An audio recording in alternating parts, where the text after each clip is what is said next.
Hey guys, welcome back to my channel. If you're new here, my name is Lillian and today I am going to do a video about endometriosis, my diagnosis, my journey, and a little Q&A because I asked you guys on Instagram to ask me any questions that you want about endometriosis. I'm going to be as open and transparent as possible because I really feel that it's very, very important to raise awareness about this.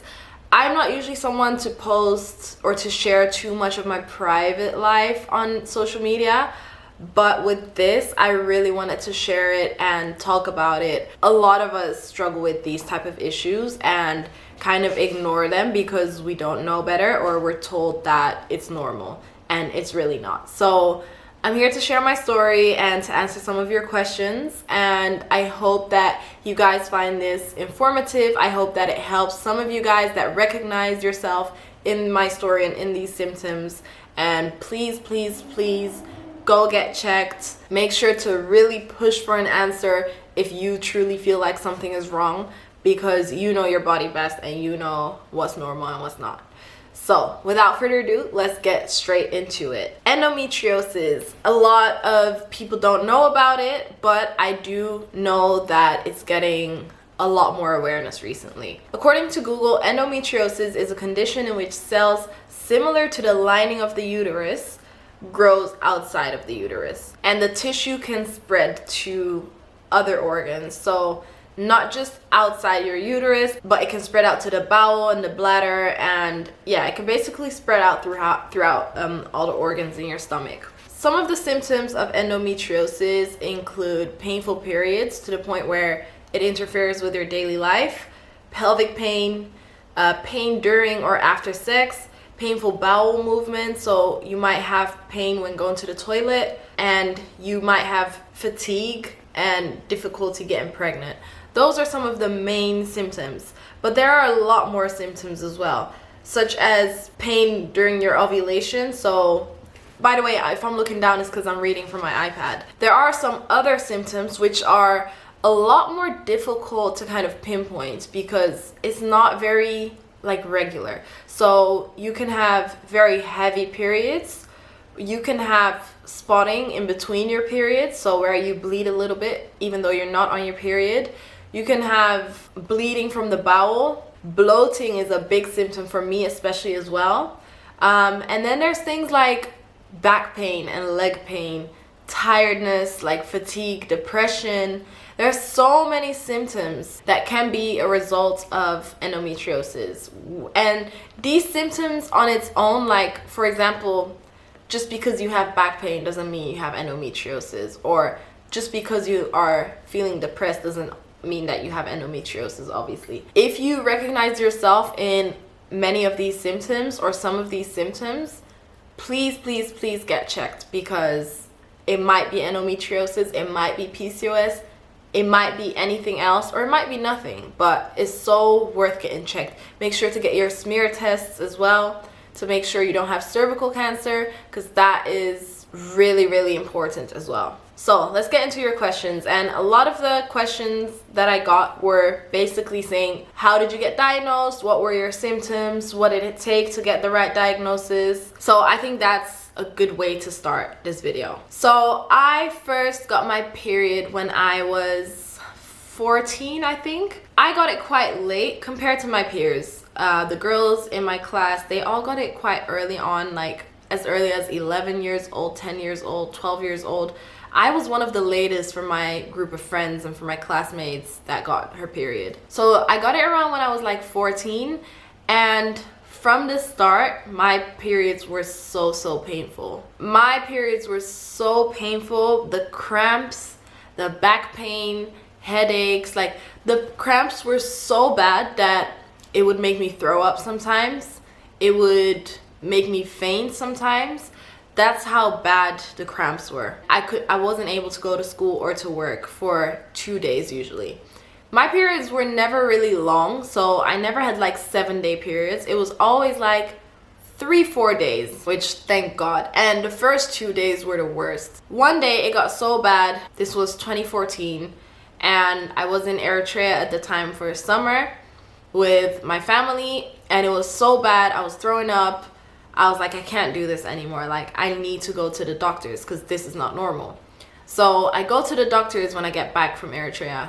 This is when I was living in Holland. So 14, I was 15 years old, about to turn 16. So I go to the doctors and the doctor says it's normal. They just put me on birth control. So mind you, it's 2014, I'm 15 years old and I'm being put on birth control. Cool. I don't get many side effects from the birth control, by the way, which thank God I was really, really, really grateful for, because that was one thing I was scared of, because a lot of people, they gain weight, their skin, their mood, like there's a lot of side effects that come with birth control, but they put me on a lighter dose. So yeah, I didn't have that many side effects. I guess my body reacted well to it. So I get on birth control and the painful periods reduce. Like the pain reduces. It's not as bad. I still have cramps though. Like I still am kind of like struggling on day 1 of my period. But at this point, because I'm told that it's normal, I'm kind of gaslighting myself and being a bit delusional and just forcing myself to get through the day, even though I'm still having cramps. But it's not as bad as it was when I was off my birth control. So I just took it. Also, I went to the doctors again, and the doctor told me, if you want, you can skip your periods. So the birth control pill that I was on, I had to take the birth control pill every day for 3 weeks, and then you take a break for 1 week, and in that 1 week you get your period, and then you continue to take it for 3 weeks. So it was 3 weeks on, 1 week off, 3 weeks on, 1 week off. So if you want to skip your period, what you can do is just take the pill every day, no breaks. And the doctor told me, if you want, the best way to do this is to take it 3 months in a row and then have 1 week off to get your period, like every 3 months basically.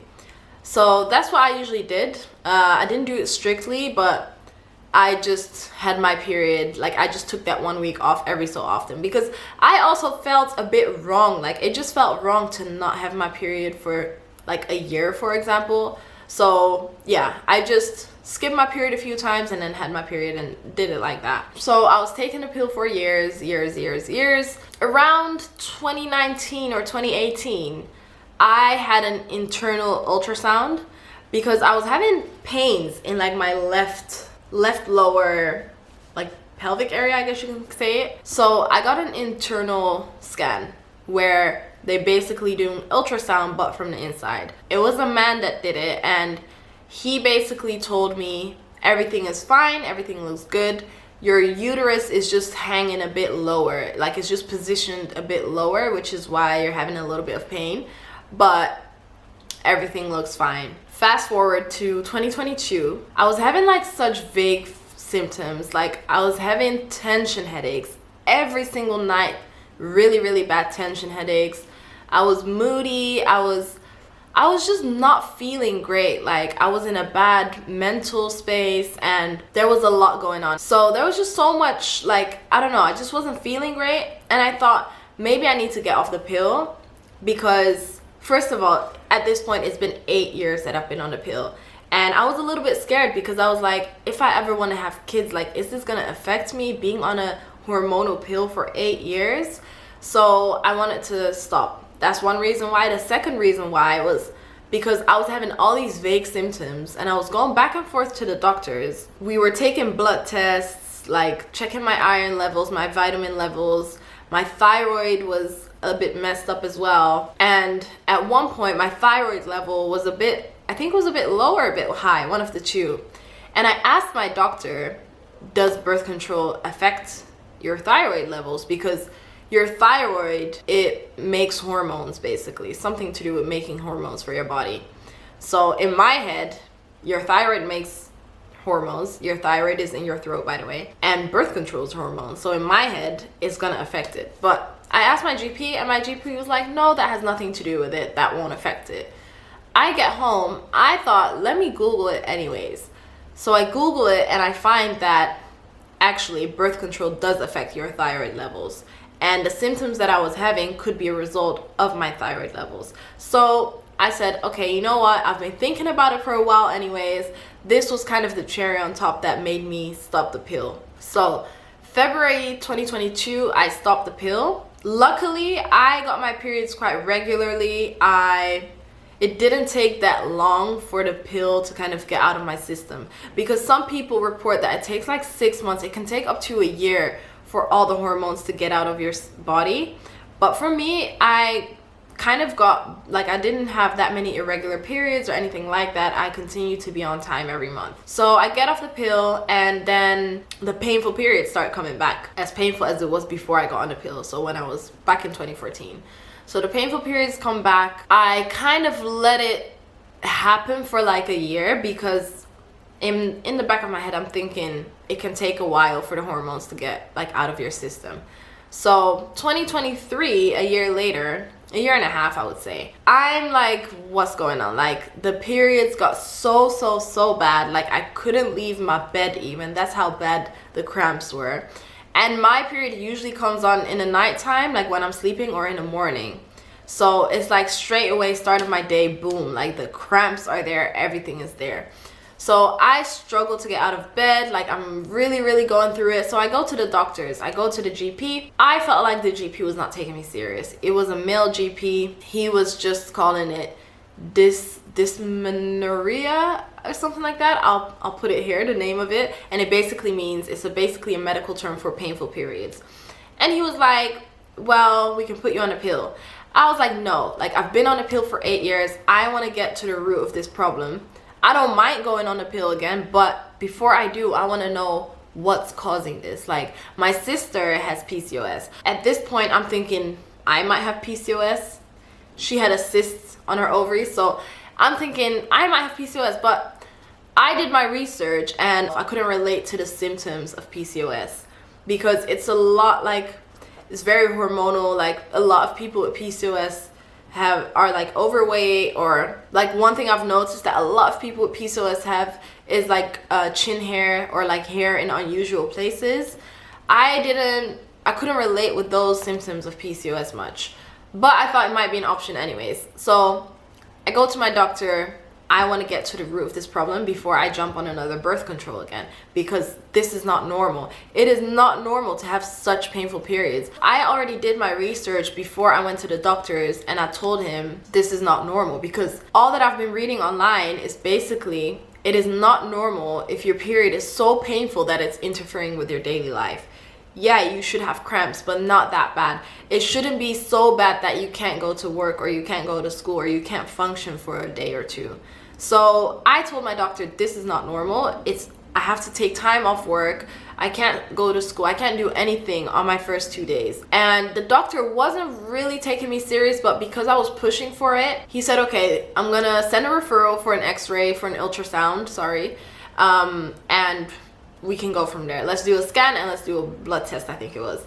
So cool, I do that, blood test is fine. I do the scan, he says everything seems normal on your scan. So I'm like, okay, what now? Because I'm not gonna settle for this. I really truly felt like something was wrong.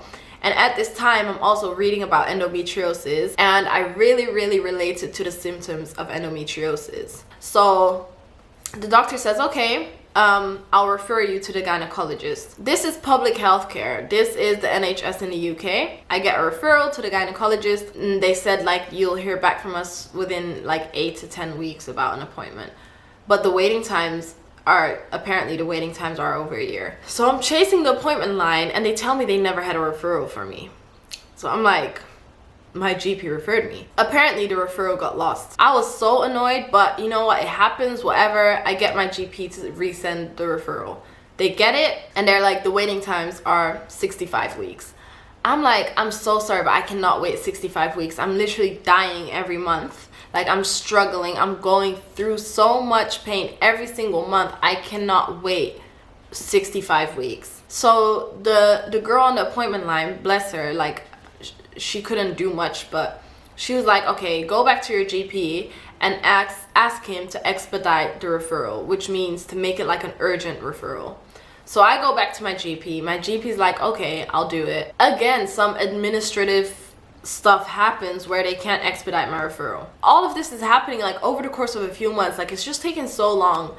Eventually they submitted the urgent request and the hospital declined it. So at this point, we're in January. I'm interviewing for a new job. I get the job, and this job comes with a lot of great company benefits. One of our company benefits is private healthcare. So I start this job in March, and the rule was that you have to work for at least 1 month for this private healthcare to be activated, basically. So that's fine. April comes and my private healthcare gets activated. Straight away, like literally on the day, it was a Monday, I activated my healthcare and I made an appointment with the private GP on Wednesday. No, sorry. I think I had a virtual appointment on Monday, and they referred me straight away to a private gynecologist on a Wednesday. So they told me that I can pick a clinic, any clinic that has like the fastest appointment time in the UK, just as long as it's part of their private health network thing. So I do my research, and I find that there's this doctor in this clinic that's like specialized in endometriosis, and they have an appointment for the Wednesday. So mind you, I got my private healthcare on Monday, got the GP appointment on Monday, and then I got the gynecology referral on the Wednesday. What took months and months and months for NHS to do literally happened in the span of 2 days with the private healthcare. So anyways, I go to my gynecology appointment on a Wednesday, and this doctor is specialized in endometriosis. So I explain, I tell him my symptoms, I tell him everything, and he's like, yeah, this literally sounds like a textbook case of endometriosis. So he does a few scans. He does an internal ultrasound and an external one. And he's like, I can see a little bit. It doesn't look like it's a lot, but I can see a little bit on the scan. So one thing with endometriosis is it doesn't really show on ultrasounds. Sometimes it shows on MRI scans, but even that, it doesn't always show on MRI scans. So he was like, the only way to officially diagnose endometriosis, which I also read online, is through doing a laparoscopy. A laparoscopy is like a keyhole surgery where they make a few tiny holes in your stomach, and they insert like a camera and like another tool that they can use to do stuff with, I guess. So he was like, the only way to really officially diagnose endometriosis is through doing a laparoscopy. So my appointment was in April, and I did the surgery in June because I was going on holiday in May. So I was like, I want to do it after my holiday. This just shows, like, compared to the NHS timelines, the private healthcare is so much faster, so much better. And obviously, I understand that I was in a privileged position that I had private healthcare from work, but I actually looked into it, and it's really not that expensive. I really, really, truly believe, like, if you can afford it, please get private healthcare if you live in the UK, because NHS is, I know that the nurses are struggling, so I don't blame them. I blame the whole system. But NHS it's just not it right now. You're not gonna get taken serious. You're gonna have years and years of waiting times. It's just not worth it. Like, paying £40 a month is so worth it to get like good healthcare. So I do my surgery in June. Mind you, this is my first surgery ever. I've never had any operation in my life. So I was a little bit nervous, but honestly, I was surprised by how calm I was. And I think like I really prayed about it, and I really felt like, I don't know, I just had this peace. Like, I knew that God was with me. I knew that whatever happens is meant to happen. Like, I just had a peace of mind. I prayed over it, and that's it, you know. It was interesting. I think I was in the surgery for maybe 3 hours, 3 hours. No, probably 2 hours. The surgery wasn't that long, but I was out because they put me to sleep. So I was out for like 3 hours, I think. So I wake up. I was the most nervous about getting put to sleep. That was what I was most nervous about, because you're just scared that you're gonna wake up during the surgery or something. But thank God I didn't. It was so quick the way they put me to sleep. I think they did like an infusion. Is that what's called? IV drip? That type of stuff. And I was literally out within 10 seconds. So yeah, I woke up back in my hospital room, becoming a bit more awake. And then the doctor comes. And mind you, I'm still like high off the morphine. They've given me codeine and all these painkillers. So I'm not really clear. Like, I'm awake, and I'm talking whatever, but I'm a bit slow. So anyways, the doctor comes. He's like, the surgery went well. We didn't remove anything because it's actually a lot more severe than we thought it would be. So remember back at the initial appointment when he did the scans and he felt my uterus, he said there seems to be a little bit of tissue, but it doesn't seem like it's too bad. Fast forward to the surgery, he comes back after the surgery and he's like, actually it's a lot more severe than we thought. It's spread out to your bowels. We couldn't remove it because we need to do another surgery with the robotic arms. Apparently when they want to be careful, I guess, what he said was the robotic arms are a lot more precise, and because it's spread out to my bowels and stuff, they are scared that if they removed it then they would damage my other organs. So they're going to do another surgery with the robotic arms, which are a lot more precise and it's a lot more safer. So he's basically saying to me that it's a lot more severe, there's a lot more tissue than we thought there was. You've definitely got endometriosis, and yeah, you need to do another surgery. And I'm like, oh yeah, like I understand, whatever. And as soon as he walks out, I don't know, I just cried because I was like, I just wasn't expecting that. First of all, it took a few minutes for me to process what he just told me. And as I'm telling my mom what the doctor just told me, I just broke down because I just wasn't expecting that. Like prior to the surgery, the doctor was like, oh, it doesn't seem like there's a lot of tissue because again, like I said, it doesn't show much on the scan, and that's the danger of endometriosis. So I was just expecting to come out of that surgery, he'll remove the little tissues that he found and that's it. But to come out of the surgery and hear that actually it's a lot more severe, it's a bit scary. So anyways, the doctor's like, you just rest up now, focus on recovery, and we can do this next surgery next month or something. I was like, whoa, okay, let's take a step back. Let me recover first fully from this one. And then I'm going on holiday. I'm going to Eritrea in the summer for 3 weeks. So I said to him, when I come back, can we do the second surgery then?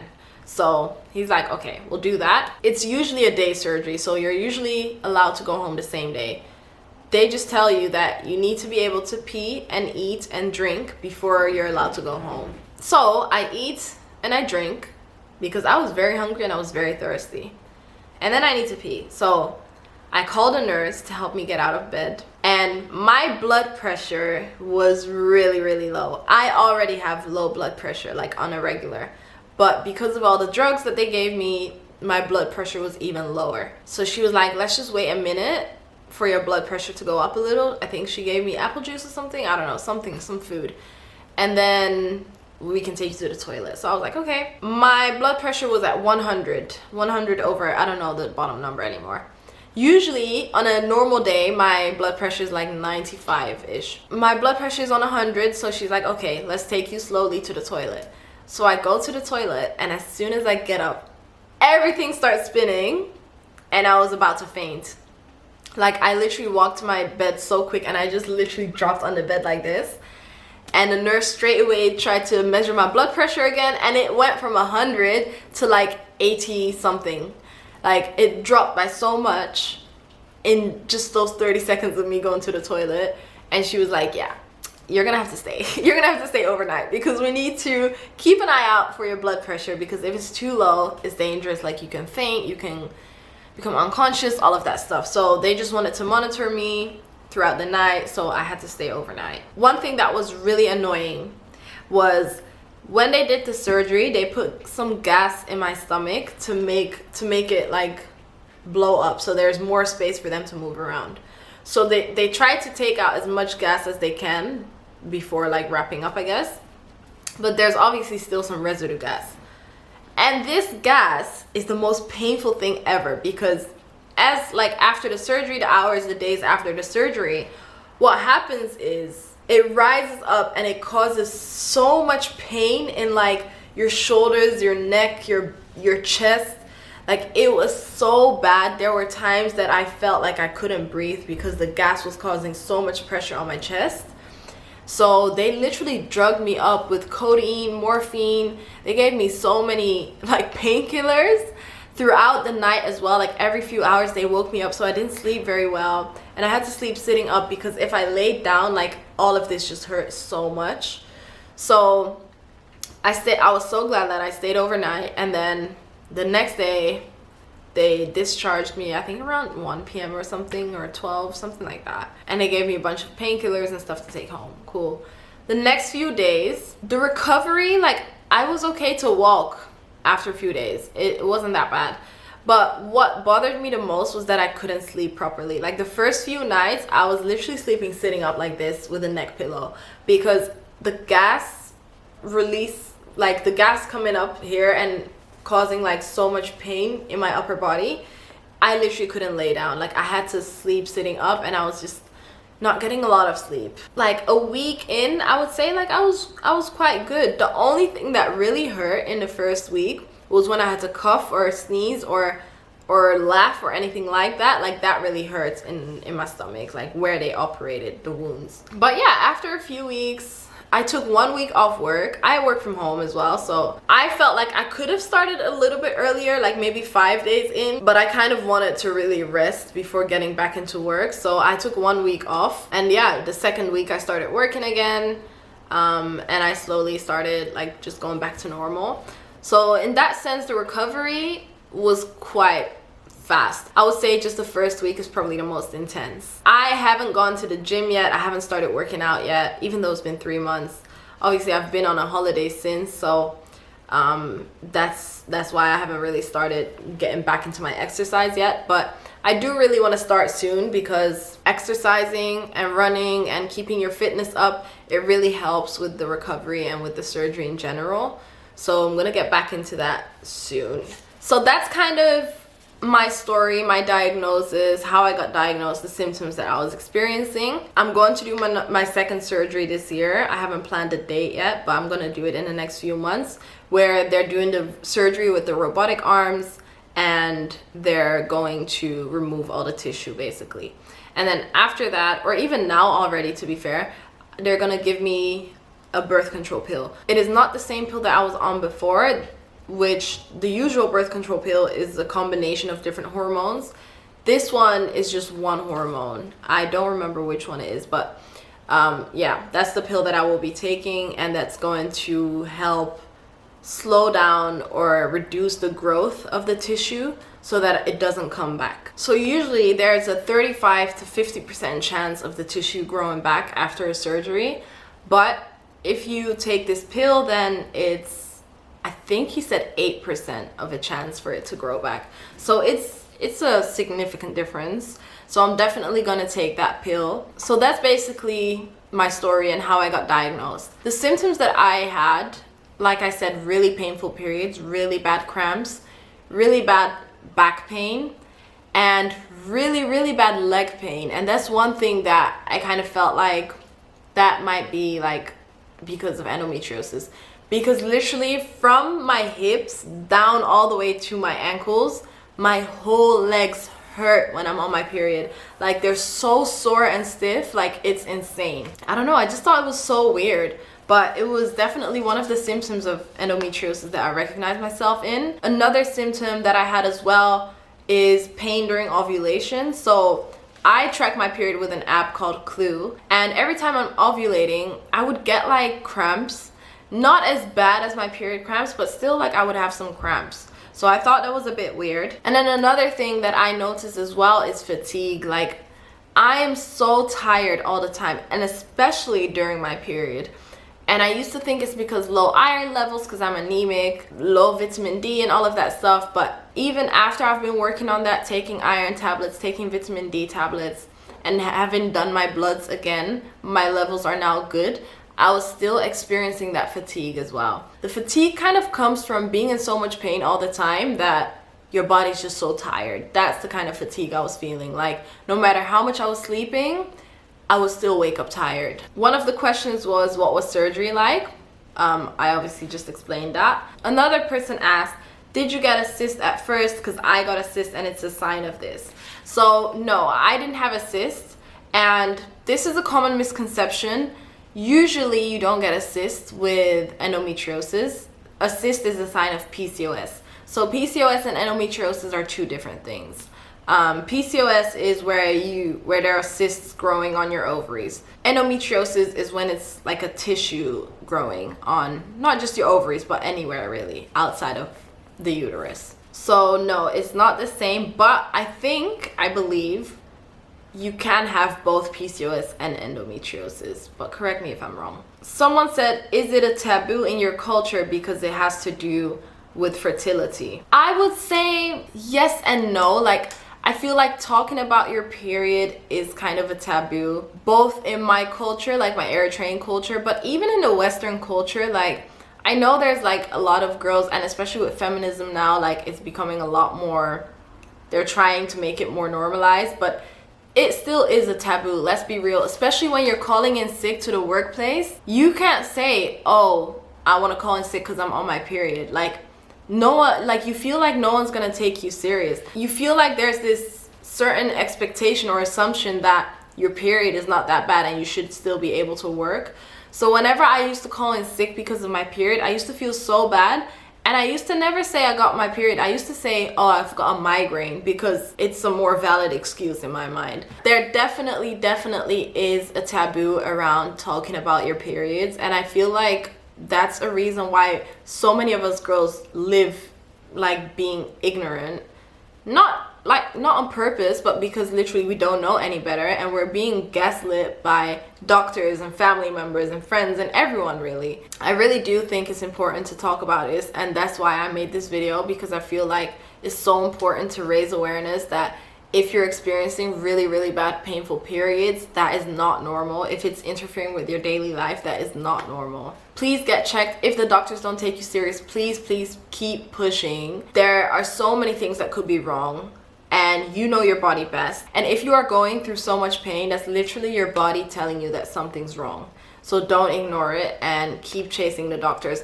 If you are able to get private healthcare, it's really not as expensive as you think it is, and it's so worth it. Another question is, how did you know something was wrong? So like I said, I really felt like something was wrong because it just didn't feel normal. Like, even when I'm like speaking with my friends or whatever, or like when I would see that my friends were on their periods and they're functioning like fine on their first day of their period, I was like, there must be something wrong with me, because I know I'm not exaggerating. I know I'm literally dying every time I get my period. Like, there is something wrong. And I started doing my research and I started relating to the symptoms, and that's when I knew that something was wrong. So someone asked, can people with endometriosis have kids, and does it affect the body? Yes, it does affect the body in more ways than you think. Endometriosis, it affects your body physically but also mentally.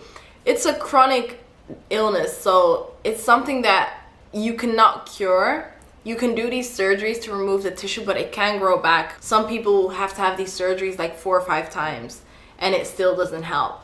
So it's not something that you can cure. So it affects the body in a lot of ways, mentally, physically. It's physically draining when you're going through so much pain, and every month for like a week, it's a lot. It takes a toll on your body. But like mentally, for me, for example, when I was being like so consistent with exercising and working out and stuff, I really felt like so annoyed every time I got my period, because it's like I would not work out for a whole week, sometimes 10 days, because I physically couldn't. Yes, the first 2 days of my period are the worst, but even the days leading up to my period and the rest of the days of my period, I did not feel like 100% myself, and I just couldn't work out. Like, I would try and I would literally be in the gym for 5 minutes and go back home because I just felt so bad. It just has so much of an impact on your daily life. And can you have kids with endometriosis? Yes, you can, but it does affect your fertility.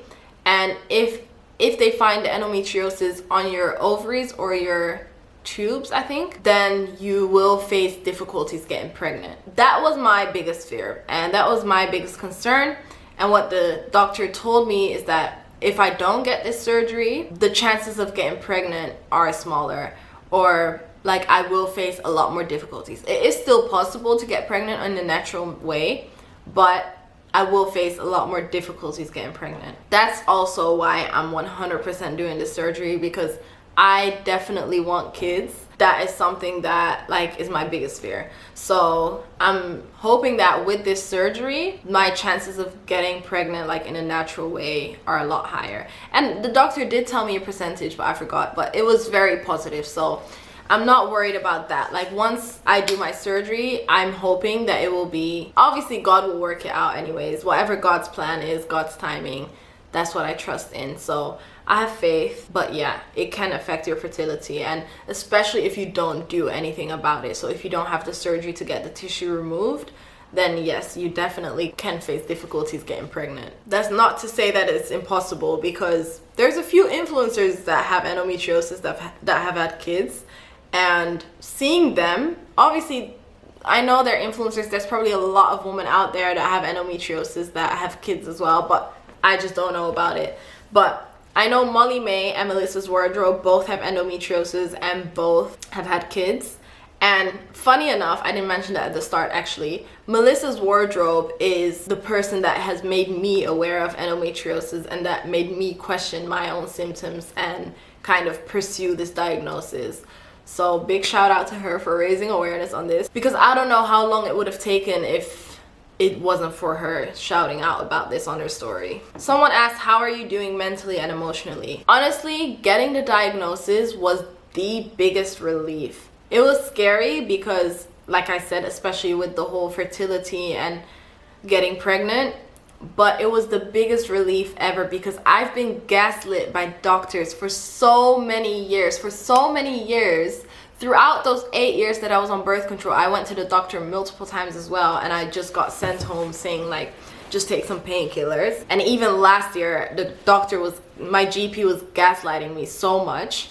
So yeah, how am I doing mentally and emotionally now? I feel so relieved. I'm so glad that I know what's wrong with me and that we have like a treatment plan for it. Even though it cannot be cured, we can manage the symptoms and we can increase like my quality of life. Sounds a bit dramatic, but yeah, basically the quality of life, because with this surgery the symptoms are meant to improve a lot, and also your chances of getting pregnant are meant to improve a lot. So even though I don't want kids now, I mean, I'm as single as I could be, but it is something that I think about in the future. But I have to say, it has also made me realize that, you know, the biological clock is ticking. I'm turning 26, and I know that, you know, nowadays with feminism and society, like we say like, oh, we don't have to have everything, we don't need to be married and have kids by 30, and we don't need to do all that stuff, don't rush your life. Like I know all of that, and although I do agree with that, I do think that it is a fact that the biological clock is ticking, especially for us women. And if having kids is important to you, to keep that in mind. And I'm not saying that it's impossible to have kids in your late 30s or even in your 40s, because so many women still have kids like throughout their 30s and 40s. Like that's not what I'm saying. All I'm saying is make sure to get checked. Make sure you get your smear tests to get checked for cervical cancer. Make sure you don't have PCOS or endometriosis or any of these like women's health issues, because they can affect your fertility, especially if you don't catch it on time. So if having kids is important to you, make sure you keep an eye on those health issues. But yeah, other than that, I'm doing fine, and I'm thankful for that clarity, to be fair. Those were all the questions. Thank you so much for sending in the questions. If you have any more questions about endometriosis, please feel free to leave them in the comments down below, and I'll reply in the comments. My main message for this video is please get checked out by the doctor if you are experiencing painful periods. If you feel like anything is wrong with your body, please push for a diagnosis, because these doctors will not take you serious unless you're literally about to die. Women's health is so complicated, it's so like under researched. Obviously seek medical advice, but do your own research a little bit, because a lot of doctors, they're not, especially male doctors, sometimes they're not aware of what's normal for a period and what's not. I hope that this video was helpful. I hope this video was informative. I know that as I was preparing for my surgery, I was watching a lot of videos of like vlogs of the surgery and just people talking about endometriosis and how their surgery went. So I hope that this video is helpful for someone as well. I hope you guys enjoyed this video. I hope you learned a little. Please, please, please do share this video with any of your sisters, friends, cousins, aunties, mothers. Send this video to all the women in your life, because we really, really, really need to raise more awareness about these issues, and we need to make these topics more normalized to talk about. So please share this video. Make sure to comment down below if you have any questions, or if you want to share your story or share your experience. Please leave it in the comments down below, because I'd love to share our stories. If you haven't already, make sure to subscribe and give this video a big thumbs up. And last but not least, follow me on Instagram and TikTok at Lillian's Egg Guy. Thank you guys so much for watching. I love you guys. God bless, and I will see you in the next video. Bye.